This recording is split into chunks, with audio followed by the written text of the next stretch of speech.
Now, one other way of you'll keep hearing this jargon about JAD, joint application development, or sometimes they also call as joint application requirements, right? They're nothing but a group technique in which you would have the participants, which include the SMEs, right?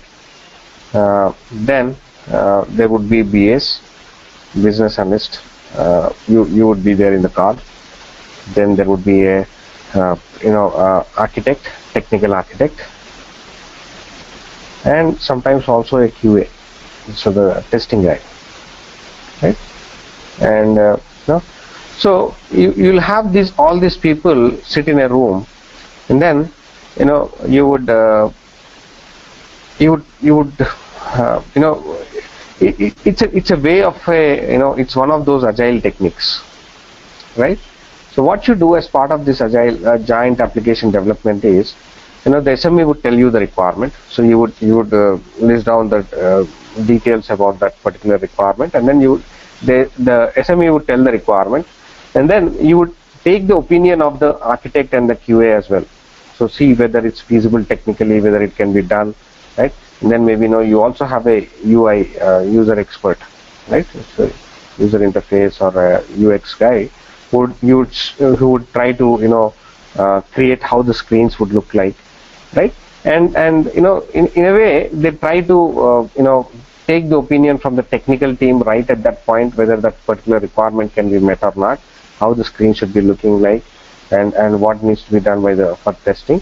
All those inputs would be discussed as part of these JAD sessions, right? I would consider that as a part of a workshop or a variant of a workshop, but generally that is another technique which people use to understand the requirements and take the opinion of the technical team as well, right? So sometimes you keep hearing this JAD, we should be able to conduct these JAD sessions. So it's nothing but a workshop with the various participants. You have the subject matter experts who tell about the requirement. Then you take the opinion about the technical team as well, right? So how is the requirement going to be met, or whether it's feasible or not, how the UI screens should be looking like. All that you would finalize right in that calls, and then you would create those prototypes as well, right? So a little bit of prototyping also is involved, okay, right through those workshops itself, right? So that's another way of working for the requirements, right? And people tend to use these terms, JAD and joint application requirements. So don't get scared with those terminologies. It's nothing but a workshop where you have additionally the technical team and representation from the technical and the UI teams. So who will basically tell who will give their point of view, whether it can be technically done, feasible or not, and you will also consider their inputs when you are capturing your requirements, right? So that you reduce all those back and forth. So sometimes some requirements might not be feasible, right? So rather than have those discussions with SME, first understand what is the requirement, and then you'll go back and talk to the technical team. They would say, no, this is not feasible, right? We cannot do this. Then you'll go back to the SME. So rather than have all these back and forth discussions, you tend to have a workshop in which everybody puts in their opinion, and then you finalize onto the requirement right at that session. Generally, this kind of JAD sessions are used for a platform or a product kind of application enhancements kind of request. Why? Because if it's a completely new system that you're developing, right? So anything can be done. Usually anything can be done, right? But once already an application is developed, right, and enhancing some or adding some additional functionality, there could be some technical limitations because the way it's designed or architected. There could be some technical limitations. In those kind of situations, JAD sessions make a lot more sense, because the customers, the SME asks you about a requirement. You can directly involve the architect and then say whether is this possible in this particular architecture, the current system, is this enhancement possible or not, right? If it is possible, then you'll consider further and then see how the UI screen should be made and how it could be tested out. All those details could be worked out, and then you could create prototypes, right? If it doesn't work out, you would get the feedback right away. The architect would say that these are the limitations, and then you can close it up. Otherwise, if you are meeting them individually, there will be a lot of back and forth. So first the SME has to tell the requirement, then the BA has to, the technical architect has to give his opinion or recommendations on whether it's feasible or not. All those, discussions could be avoided if you have a JAD session. Okay. So the other technique what we tend to use is the surveys and questionnaire. Okay. Now, if you look at all these techniques that we are looking at, that we have considered, we have only talked to the subject matter experts, right? So which are generally some 2-3 people or maximum 5 people who are telling you the requirements. But how many people are using the system? That could be even hundreds, it could be even thousands, or even it could be in millions. Like if you take a system like a Facebook or a Gmail, that's you'll even have billions of people who are using that system, right? Now, when so many people are using the system, right? So let's say an organization has some 10,000 people, and 10,000 people are going to use the system, and then but the requirements are given by 1 or 2 guys, right? So there could be a disconnect. These 2 people could think in a way, and the 10,000 people could think it would have been better if it was done in a different way, right? So sometimes you could not be sure that this is the best way of doing things, right? Or maybe you have some 2 or 3 alternatives, and you are not able to decide on some requirements, right? So what to do in those kind of situations? One good way of finalizing on it would be to reach out to the end users and then say, what, how do you want this system to work? Right? So we have these 3 options. Now pick the one which you think is the best way of doing things. So this way we are aligning to the popular opinion. If out of 10,000 people, some 8,000 say option B is the right way to do things, or I like the option B out of option A, B, C, right? So you're clear about it, right? So the popular way is option B, and if you have implemented in using, if you have brought in that option B as a solution, right? So it would generally be accepted by all those 8,000 people, right? So broadly, what are we doing? We are taking the opinion of the user community and then incorporating those details. Now obviously we can't do this, we can't take this feedback by going and meeting each one individually, right? So you cannot conduct interviews for all those 10,000 people, right? So how do we do it? We generally go for a survey or a questionnaire. So what it means is we'll prepare a detailed questionnaire with the points where we need their feedback on. So you need not approach the user community for each and every requirement. Only where you think that we need a little more clarity, or the SME is not too comfortable with to take a decision, right? You could suggest, we could take a survey on these requirements and take the opinion of the user community, right? So again, you generally give the suggestion, and then it has to be approved by the SMEs before you reach out to the business, and so you reach out to the user community. Right? So make sure that you are taking all those necessary approvals and keeping the right people in the loop. Usually, schedule all this using a coordinate all these activities using a project manager. Yeah, Raju, I have a question here. Like these requirements, like we can get from the users, like if you're in the user interface. But sometimes, like we need requirements from the SMEs, like we need information from the SMEs, and somehow they are not available, or like they are not very forthcoming about about giving the requirements. So how will we proceed then? Now, usually, that's an issue which needs to be sorted out using the project managers, right?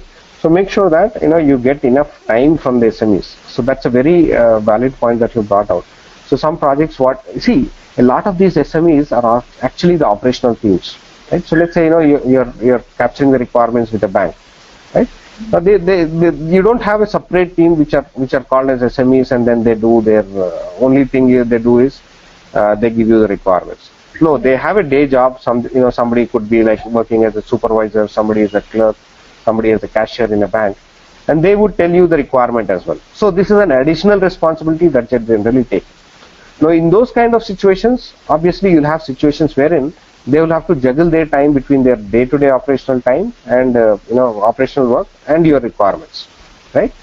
Now, while the SME thinks that you're stopping him from doing his operational job and then pestering him with the requirements, you have to make sure that you get that dedicated time. Otherwise, you raise that as a risk. Okay.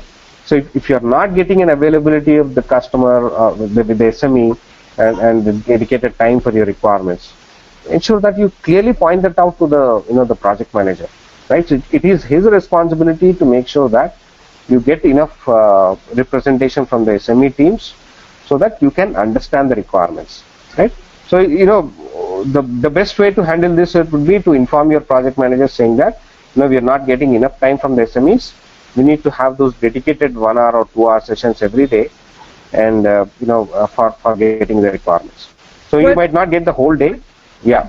But sometimes, project managers really insist. They might insist that we talk to SMEs only, and then is there any other way we can approach them, or other than approaching to the project manager, so the first option I would suggest is go through the project manager, right? Okay. Now, so sometimes maybe the project manager suggests, okay, you talk to the SMEs itself, right? So in those kind of situations, make sure that it's a little more documented, right? So before you go for an interview or a one-on-one session, right? So send out the list of questions that you want to ask, right? So when you go for your interviews, I came up with the approach and then told you that these are the questions that. So yeah. clearly, set the agenda, saying that we are going to discuss your 4 requirements in this day, or for tomorrow we'll discuss these 4-5 requirements, and block their time for an hour or so. Send out those meeting invites, and send these questions in advance also, right? Okay. So this way you're keeping you're ensuring that you're getting that time available by blocking their time, sending out those meeting invites. You're ensuring that all your questions are already going to him, and then he would generally respond to those questions, right?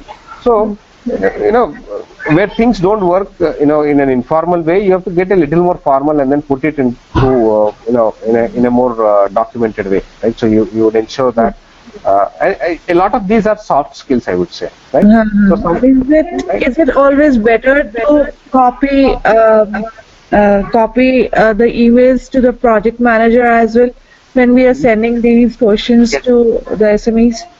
Yes, usually the project manager should be kept in the loop for everything that you do, right? So, but that's a default thing I would suggest. Okay. He should be aware of what's happening in the project, right? So that way, you can say that we are conducting these requirements, we're sessions for these particular topics. So he will get that understanding, right? So what is happening in the project, right? So it's more like he's in the loop, right? So keep him in the CC all the time, and he will he doesn't have to do anything actionable item. There won't be any action item for the project manager. It's just that he is informed that we are conducting these activities and we are progressing in this fashion, right? And anything specific, issues which you have with the SME, sometimes they don't give you enough details. They don't give you dedicated attention and time. They would say, I'm busy with something else, and maybe they would cancel those meetings as well. Right? This happens too often. Make sure that you start maintaining that. You start becoming a little more formal, and then send out those meeting invites. Right? So keep track of it, and then keep the project manager aware that I'm not getting help from enough help, but handle it in a subtle way. Right? So if you just keep on escalating things, you'll turn the relationship into sour, and then you'll completely antagonize the SMEs, right? Which will create later a lot of problems for you, right? So that's the reason I classify all these as like your soft skills, the way you would manage your interactions. While you are ensuring that your task gets done, you also have to ensure that you're maintaining a cordial relationship with these guys. Oh, okay. All right. I have one query. JAD and JAR sessions you mentioned, right? So they both are same, or there is any difference in it? Because in few of the resume I saw that people had also mentioned JAD and also mentioned JAR. Yeah. So I'm not. Yeah, please. See, it's all the terminology, right? It's all the jargon. So people, if you look out for even JAD or JAR sessions, right?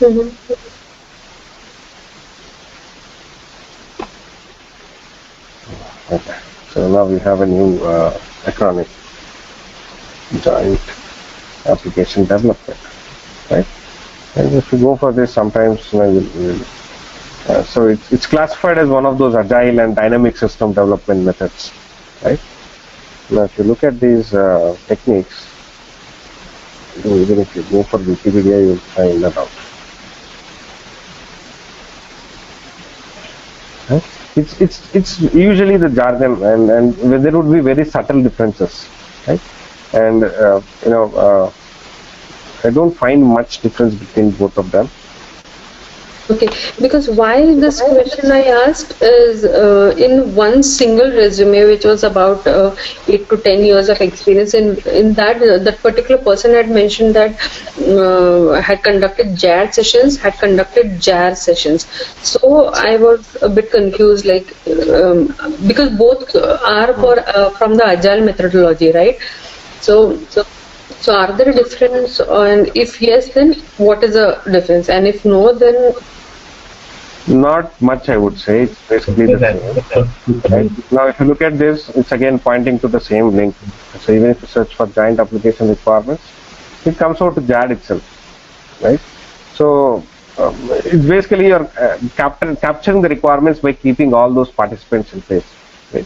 So usually you have these core participants, the SMEs. Then you would be the scribe, and you are recording all those details. And then there would be the representation from the technical team as well, right? Yeah, Raju. Isn't JAD stands for Joint Application Development, and JAR stands for Joint Application Requirements?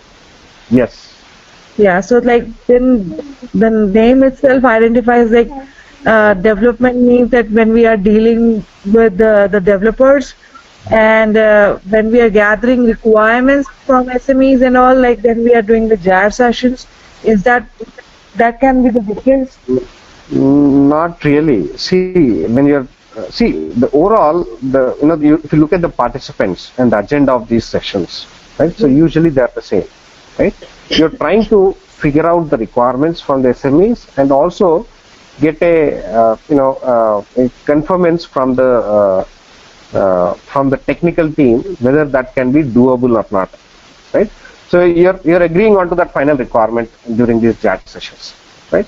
So I don't usually think that there is a term called JAR, Joint Application Requirements, as a separate topic, right? So even if you search on Google, it generally points to the same joint application design or development, right? So it is okay, right, that in our resume we will just mention that conducted JAD sessions with the SMEs on the subject matter. That's all, right? Yeah. So ideally, when you're putting it in your resume, talk about all a little bit about all these techniques. So you could do prototyping, you could do all these workshops or reverse engineering. So say that you know about all the illustration techniques as of the BABA, Business Analyst Book of Knowledge. Okay. Right? And so that and one more question, like what kind of interview question would be asked on the elicitation techniques? Now, see, they would figure out. They might want to check, how did you understand the requirements, or is it always see their primary focus would be, do you know the various techniques in which you could engage the customer to understand the requirements, Right? Okay. Now, before you would have completed this session, if I ask you how would you understand the requirements, you would say no. I would ask the questions to the SME and then get the responses, right? But you knew the other avenues of information also. You know that there are multiple documents that you could read. Then you could ask for a demo sessions or an observation technique, right? So you know about prototyping, how to validate your requirements, a brainstorming session for generating ideas, right? A reverse engineering to understand an existing process or system application. You can conduct workshops or JAD sessions to to involve multiple parties. So there are multiple other techniques that you have learned through this part, right? So questions could be the interviewer would want to understand whether you are aware of all these ways in which you could understand the requirements, right? So if you have a good understanding about all these techniques and depending on the scenario or the context, you could use one of these techniques. So that is basically what the interviewer would like to know. So if you are portraying some experience on your resume, you will say, how did you capture requirements for this project? It could be a simple question like that. So you'll have to bring out those finer details about maybe you first understood the requirements by reading some documents for that project. Then you prepared the list of questions, had those interview sessions, and then you also had some you use observation technique and demos to understand the existing way. You did some reverse engineering. So you should bring out all those details, and that is how the interviewer would be comfortable, saying that this guy knows a lot about how to understand the requirements, right? So that would be the focus. I hope that answered your question. Yes. Yeah. So from an interview point of view, they would try to understand whether you are aware of all these techniques and you could use that in the right context, right? So the questions could differ. They might not ask you directly, tell me about reverse engineering, right? Nobody does that. They would say, in case you are portraying some resume, they will try to answer. Now, how did you go about understanding the requirements, right? Then you have to relate. How do you actually go through this process about using these various techniques to understand, and not just say that I was completely dependent on the interviews with the SME to understand the requirements, right? So you'll have to ensure that you bring in that. Just give me a minute.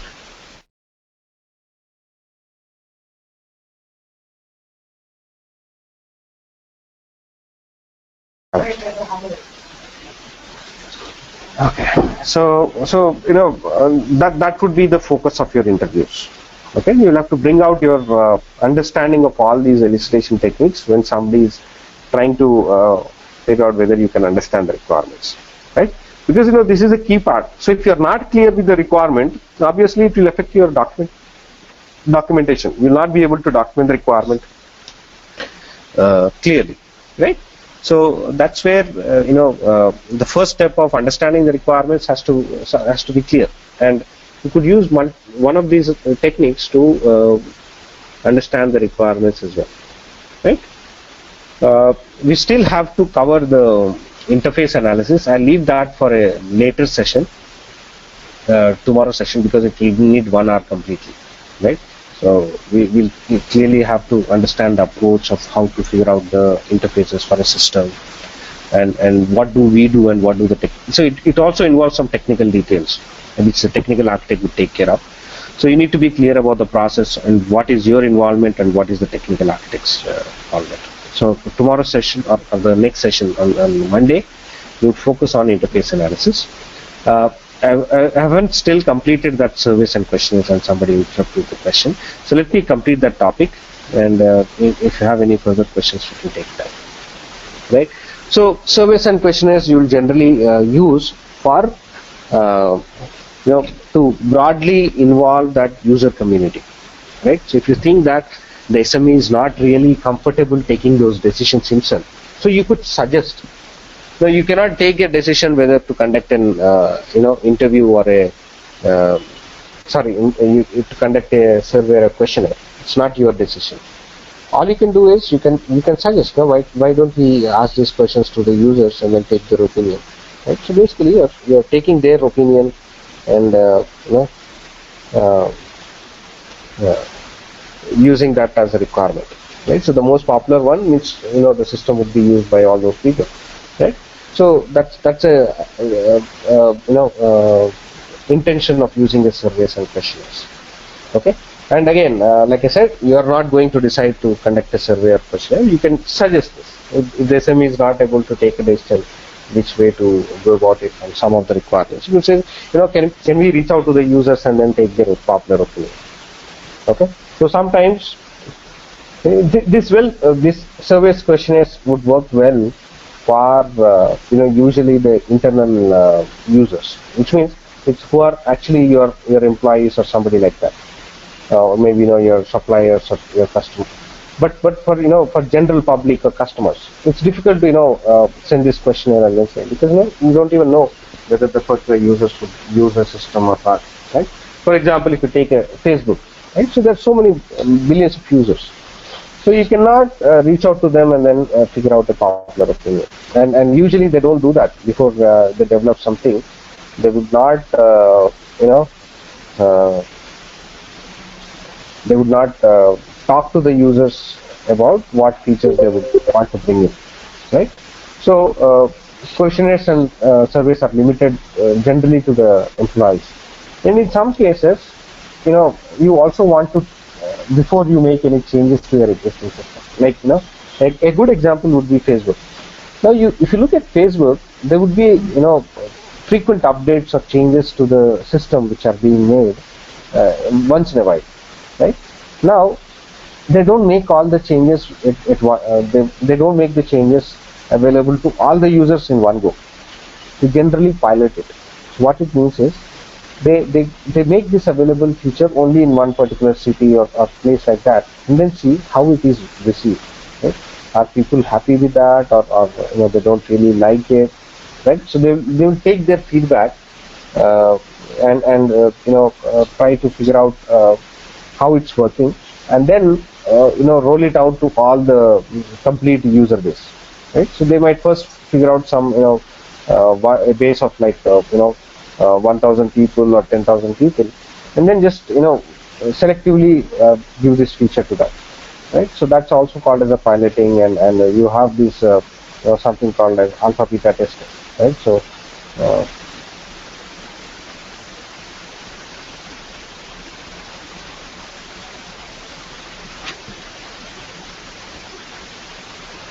right. Again, we'll cover that as part of the testing, right? So alpha and beta testing are ways in which you can uh, you know uh, basically alpha is basically the one which you do on the development environment, and then you give it to the users, and that you consider it uh, uh, as a beta testing, right? And then you have something called as A/B testing, wherein you give two options to you're basically splitting this group into two communities, right? So you'll give one variation to one team and another variation to another team, and then see how do they respond to that. Like you could have a promotion screen, and you have these two options, right? So rather than rolling it out completely, you'll pick up a sample set of some 1,000 people, and then say 500 people, I'll send this application promotion form A, and 50% of 500 people I'll send promotion form B, and then see how many of them are converting, right? So if one variation is definitely more than the other one, obviously this one is the best way to do it, right? So I'll pick this one as my requirement, right? So these are other ways in which you would take the feedback as well, right? So surveys, questionnaires, A/B testing, all this would be really selectively used to get the user feedback. Okay, wherein if the SME is not able to take a decision on variation A or variation B, and you cannot reach out to them by surveys, you generally conduct these A/B testing, right? So you create that prototypes for those two screens, develop both of them, and then send it out, and then figure out which one is doing better, and then whatever is doing better, you'll adopt that.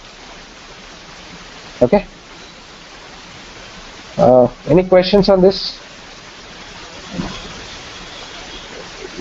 See, are you able to understand the context in which each one of them would be relevant and when to use these techniques? Like, your focus groups are used where you want to get an expert opinion and more like quantitative research. Brainstorming is used for generating new ideas, right? A workshop is used to sort out all those differences and then arrive at the final requirement and get dedicated attention from the user committee. And also JAD sessions wherein you finalize on the requirement, taking into the opinion from the customers as well as the technical teams, right? Reverse engineering existing system, and finally, you could also take the opinion of the end users. So usually, most of the requirements are limited only to the SMEs. Surveys and questionnaire extends it to the complete user community. You might not want to, involve the users for all the requirements. Only where you think, it makes sense, you'll involve them and ask those specific questions. You could also use this A/B testing technique to understand the requirements of which one is a popular and the most efficient way of doing things. So obviously, if you look at this one, variation A is more, more effective, right? So it's converting your, visitors. 50%, 23% of them are converting in this variation A, and variation B, there's only 11% conversion. So, obviously 23% is better, so you use that variation A, right? So you have data to back it up of why you're using that, option A compared to option B. Okay. So yeah. So we still have left with an implicit analysis, which I'll talk tomorrow in tomorrow's session, or rather on Monday's session. So that would complete our requirement elicitation. So till now, what we have learned is we learned about how the industry works, what are the basics of an SDLC and all that. Then we learned what specific activities we do as part of the planning phase, right? How to manage. We also learned how to manage scope, how to manage the changes coming into the project, how to manage the risk. We learned all that, and then once your planning is completed, then you start your requirements, definition phase, which involves understanding the requirements and documenting them. So we are focusing on the first part, on the requirement elicitation part, and by Monday's session we should be clear what. How understanding all those techniques which we could use to effectively understand the requirements. Okay. So earlier, all we knew was if I have to understand requirements, I would have to depend on the SME to, tell me the requirements. But now we proactively know what kind of questions to ask and what are the other techniques which I can use rather than those one-on-one discussions to engage a customer and the SMEs to understand the requirement, right? After we understand these techniques, then we would focus on to how do we go about documenting our understanding into a business requirements document, how to create a BRD out of our understanding, right? So part 3 and 4 are the crux of this course. Now we are almost at the end of that one part where we understood the requirements. The next topic is how to document it.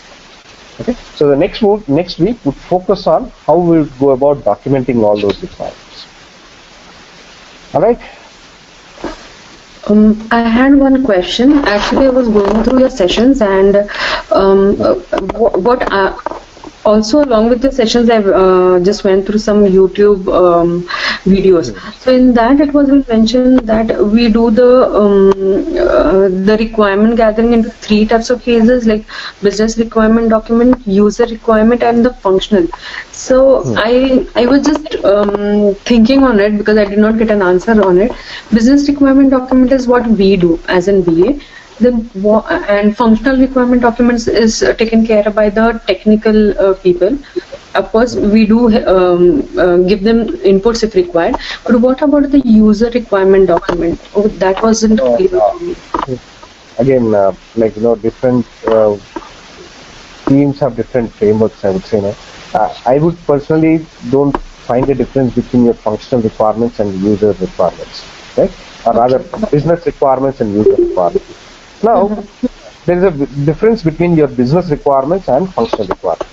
Now, what it will mean is, see, the business requirements is how does the business see it? How does the the SMEs or the users would want the functionality to be, right? Right. Now, converting that into a system specifications. So there is an intermediate phase.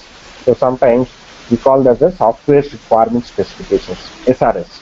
So you Right. keep hearing this term SRS as well, at PRD, right?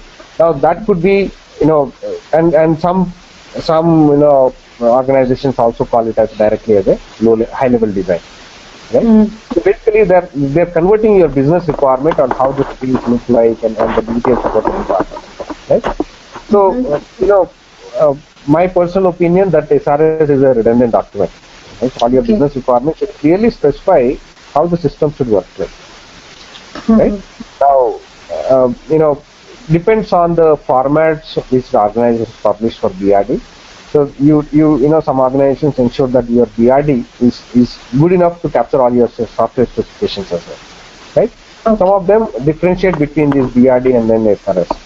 So what they would do is, from a pure business point of view, they'll want to find out how the requirement is, what the requirement is. Then the next SRS document would basically tell us how the screens look like and all those validations for what you perform. Right. And the details would come out in the SRS, right? So some organizations would combine everything and call it as a BRD, right? I prefer that as a better one, because you're not repeating a lot of your work there, and there would be a lot of confusion when you go about these two documents. Okay, so as you have taught us about the traceability metrics, so here then we'll just add the business requirement documents, and then it would be traced against the functional requirement documents, and then further the testers would use it for the test cases and relevant things, right? Yeah. Okay, fine. Thank you. Right? So broadly, see, again, different people have different opinions. So there's no only one way of doing it. So somebody likes calling it user requirements, business requirements, and functional requirements. But broadly, we could classify it into a different terminology, right? So there's a lot of jargon which people tend to use in this IT industry. I don't know why, but we also need to. In fact, it's a little lesser when we are talking about a BA role. But when you actually get into a technical role, they use so many jargons, right? So sometimes we need to be clear. So if you don't understand any of the jargons, you can always ask, right? What does that mean? And a lot of acronyms as well, like your BRD, UML. There's so many jargons that you will keep encountering, right? Yeah, like I said, again, it's personal opinions. There is no one way of doing things, right? So if I ask you to design a social network, somebody comes up with a Facebook, somebody came up with an Outlook, right? So both of them are meeting the same requirement, right? Now, so I cannot say that this is right and this is wrong, right? So there are different ways of doing things. So my point of view would be that, right? So people have different approaches, different frameworks, but broadly, what I'm aligning here is with the business analyst book of knowledge. Right? So they have clearly, given a guidance of how our requirements should be understood and captured. Right? I have baselined that, and over and above that, I have added my personal experience. I have brought in my experience to enhance that, so that it meets both the industry requirements, baselining onto the structure given by business analyst book of knowledge. Right? Yeah, but again, get those multiple views. Don't stop looking at those videos and all. Don't think that whatever I am saying is right. So get that alternative views also. It will definitely enhance your knowledge. So apart from these sessions, if you think that something else would definitely help you give a different perspective, do read that. Okay. Okay. Yeah. All right then. So Thank you so much. Thanks for watching the video. Please like, comment and subscribe for more updates.